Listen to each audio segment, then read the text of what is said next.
Supreme Court Justice Samuel Alito has been seemingly caught up in a lie about the pro-insurrectionist flag that was flown at his home following January 6th. The New York Times comes in with yet new reporting, yes, even more, which includes the existence of police tapes that disprove the justice's narrative. So this is all about the timing, right? Now, after the story came out, Justice Alito threw his wife, Martha Ann Alito, under the bus. Oh, that's her fault, right? She did it. She flew that flag in response to the neighbors calling her a bad name. Ooh, oh no, bad name. Now, it seems like a pretty strange response, especially when you look at the details. Why would you hang an upside-down American flag, which is known as a Stop the Steal symbol, as a result of a neighbor getting into a verbal altercation with one of your neighbors? It's weird, right? Now, here's the thing. According to police tapes and the neighbors themselves, the flag, by the time they had this altercation, had already been taken down. In fact, it had been taken down. The flag had been down for weeks before the altercation. Police in Fairfax County, Virginia were called out on February 15th, 2021 by a young couple who had lived there at the time, who claimed that they were being harassed by the wife of a Supreme Court justice. So this group, this family, is pretty lib, right? So they're liberals, and they're not exactly happy with the conservatives on the court and some of their decisions. Totally, right? So now they had called the police and made a complaint, saying somebody in the position of authority needs to talk to her and make her stop, said a 36-year-old man making the complaint, according to a recording of the call reviewed by the New York Times. The officer on the line said, nothing I could do. I mean, yelling is not a crime. Okay. I don't know what they expected, the police to do, especially considering how it's the wife of a Supreme Court justice. Okay. But anyway, apparently there had been a series of negative encounters this family had with that Supreme Court justice's wife.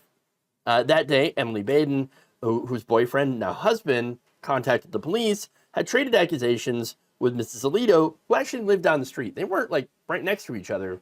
They were down the street, which makes the flag thing even more ridiculous, right?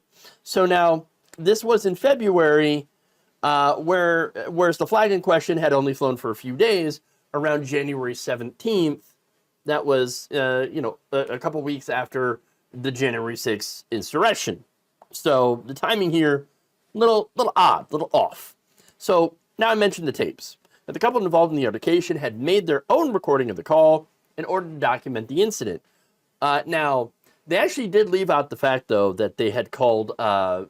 Alito a vulgar name, okay? And it wasn't the husband that said that. It was actually Mrs. Baden, Emily Baden, who had used the C word. See you next Tuesday, right? So now, here's basically a transcript of their recording that they made. It's very hard for us to come to a situation like this after it's already settled, an officer on the line had said, explaining that the matter did not warrant an immediate response. Next time that happens, you're welcome to call us back out there. We'll see if we can get there to see what's going on ourselves. Okay, so now here's the thing. This would normally be just a story of like neighbors who have different political opinions not getting along. That does happen. We're kind of a divided country at this point. So yeah, you got MAGA people, you got Biden liberals, and they're getting along. They're not getting along, right? And then of course you've got Biden liberals and leftists that are not getting along, and then you've got leftists not getting along with the right wing. You've got leftists not getting along with other leftists. You get my point, right? We're pretty divided, okay? But the issue here is more important than political ideology. You have a Supreme Court justice who's about to rule on some very important January 6 cases, having his home fly Stop the Steal flags, a symbol, okay? And not only that, but another flag related to, is a symbol of Christian nationalism now, and also used by people that stormed the Capitol on January 6th. So Alito, look, here's the thing. Alito, yes, he's personally politically conservative. I don't think that's the issue, right? And, and by the way, speaking of conservatives in general, you can be a conservative and be a Republican and still be outraged and embarrassed by what happened on January 6th. Plenty of those people, right? Or you could, be in favor of what happened on January 6th. That's kind of a separate problem, right? But the real problem here with Justice Alito is from an ethical standpoint. And that's having the appearance of a political opinion or bias on an issue that is going to come to the court. There are two cases that are coming to court. There's Donald Trump's immunity, and of course there's also, cases involving the rioters. Alito is showing that he has bias, not just with the one flag, but both of them, right? The second, again, associated with January 6th and Christian nationalism. And now we find out that Alito had lied about the timing of the flag. And, the response, using the flag as a response to the neighbors. In fact, Ms. Baden said that she never even saw that upside down flag, never even heard about it. And that's because their houses are not in view of each other. Alito also claimed that it all started because a neighbor put up a vulgar sign with children present. Ah, yes. Yes, that's what it was. That's what started it. And then, of course, when they complained to the neighbor, that created a altercation. Things escalated, and that they claimed that Baden had put up a sign personally addressing Mrs. Alito and blaming her and, her husband for what happened on January 6th. Now, there was a sign that was put up. That sign it said, "You are complicit." And it was a sign that was put in their own yard. Now remember, their houses are, down the street from each other. So you can't see the sign from Alito's house. All right. So now the "you are complicit" sign, Baden says, that's a message in general for Republicans who were not condemning the Capitol riots. So wait, now if the Alitos are taking that personally, say, what, a complicit? I mean, it must have triggered triggered something in them, right? To make them think that it was addressed towards them. It makes me think of this, you're so vain. Well, I bet you think this sign's about you. Well, yeah, I think they do. They absolutely do. Now, look, again, I keep mentioning they couldn't see the sign from their house, but it also means the Badens couldn't see the flag from their house. So Alito's assertion that my wife hung up that flag as a message to the people, with their signs out, it doesn't really, hold water, okay? I mean, that's not a good excuse because they can't even see the upside down flag. It's pretty worthless, right? So it makes no sense. It just makes no sense. Now, look, again, they had a history of altercations, right? But at the same time, since they live so far away on the same neighborhood, on the same block, on the same street, but we're still separated by, quite a few houses, right?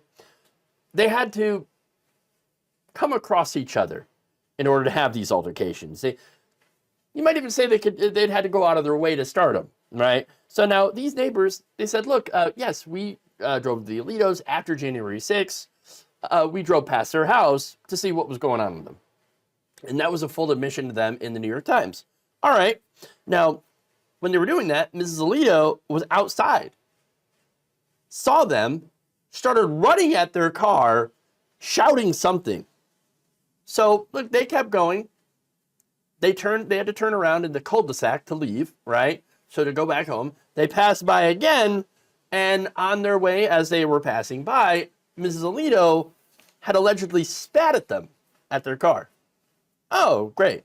Now, there's another encounter that showed the Alitos that were walking by the Baden house when Mrs. Alito had addressed them by name, used an expletive, and then called them fascists. Interesting. So, look, obviously there's lots of drama here, okay?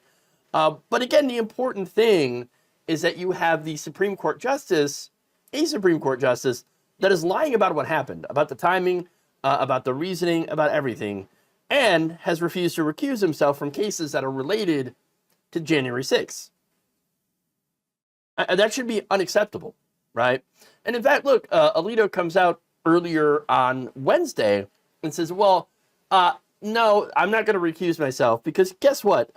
We had no idea what the flags actually represented. We didn't know that they were part of Stop the Steal. We didn't know that they were conservative symbols. Oh, no, Christian nationalism? No. My wife's just fond of flying flags. Wait, I thought the whole point of flying the flag was as a response to the neighbors and their yard signs. Get your story straight. But he says, it's not a problem. And you know what? This doesn't rise to the level needed for me to recuse myself from any of the January 6th related cases. So just drop it. Just drop it. Huh. So, I mean, there it is. You know, lies on top of lies and excuses.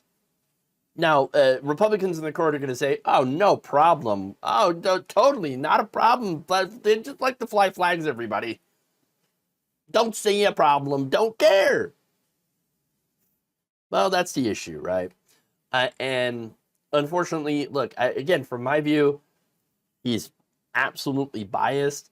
And I think that I think that he's telegraphing that he himself is going to personally vote and rule in favor of Trump and the Capitol rioters. Look, even if Trump doesn't get his immunity claim, which is, you know, very likely not to, because it would just, it would be an insane ruling. I mean, presidents had unlimited power to do pretty much anything that they want, kill anyone who they want.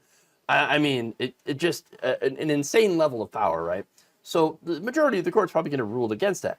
But that doesn't mean Alito will. Doesn't mean Thomas will. Will prevent him from having that power. No, they'll probably vote both in favor of Donald Trump and probably also vote in favor to make sure that Trump escapes any accountability for what happened on January 6th. I can see their votes now. And so even if Trump doesn't win with the rest of the court, he's probably going to win with these two.